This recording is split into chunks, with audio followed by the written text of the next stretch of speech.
आत्ताच मगाशी आम्ही आनंदी म्हणले की येणारा हा निवडणूक हा कार्यकर्त्याचा निवडणूक आहे. या अगोदरच्या निवडणुका लोकसभेच्या झाल्यात आणि त्यानंतर आमदारकीच्या विधानसभेच्या निवडणुका झाल्या आणि येणाऱ्या निवडणुका या कार्यकर्त्यांच्या निवडणुका आहे. महानगरपालिकेमध्ये आज 3 ते 4 3.5 वर्ष झालं नगरसेवक नाही आहे, पण आपले नगरसेवक आजही नगरसेवकासारखं काम आपल्या सगळ्यांचं करत असतात.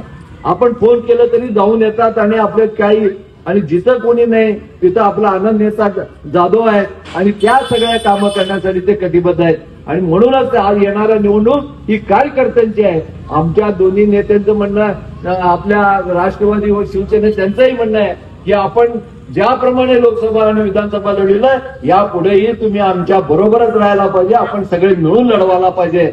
जरूर त्याचाही विचार केला जाईल आणि आपल्याला सगळ्यांना सांगू इच्छितो की आपल्याला एक चांगल्या प्रकारे या भागातून ज्यांनी आपलं फक्त निवडणुका लढविलं घरी बसलं असं चालणार नाही आहे.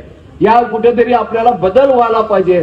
ज्यांनी सर्वसामान्य माणसाच्या कामासाठी जाऊन जातो त्यांनाच तिकीट मिळणार आहे. आणि आपल्याला सगळ्यांना सांगतो की राजाभाऊंनाही मी सांगितलेलं आहे, राजाभाऊ काकडेंचंही मला मी बोललेलं आहे की बाबा आपण काहीतरी थोडं बहुत आनंद नेता जाधवांना काही थोडं बहुत या अगोदर जेव्हा महानगरपालिकेवर निवडून गेले होते त्यांना कालावधी कमी मिळालेला आहे.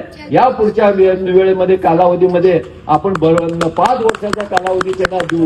पण आज मी सांगू शकत नाही की आता मी जाहीर करू शकत नाही की आनंद नेताला जाधवला तिकीट दिलं, पण जरूर काम करणाऱ्याच्या पाठीमागे राहणारे भारतीय जनता पक्ष आहे आणि कार्यकर्त्याच्या पाठीमागे बळ आणि ताकद देणारा हा पक्ष आणि कार्यकर्त्याच्या बरोबरच राहणार आहे. म्हणून तुम्हाला सगळ्याला सांगू इच्छितो की ज्याप्रमाणे तुम्ही आजपर्यंत आमच्या पाठीमागे राहिलं, तुमचा आशीर्वाद ठेवलं, असंच या आपल्या सगळ्या कार्यकर्त्यावर ठेवावं एवढं तुमच्या सगळ्या समोर प्रार्थना करतो. आणि माझे 2 शब्द संपवितो. आजच्या या 2 कोटी कामाचं उद्घाटन आपल्या सगळ्या युतीच्या नेत्यामध्ये सगळ्यांनी मिळून केलं आणि या कामाचं लवकरात लवकर काम 2 दिवसामध्ये चालू होतील आणि येणाऱ्या कालावधीमध्ये पुन्हा एकदा आपल्या कोणाच्या घरामध्ये पाणी येणार नाही याची दक्षता घेण्यात येईल.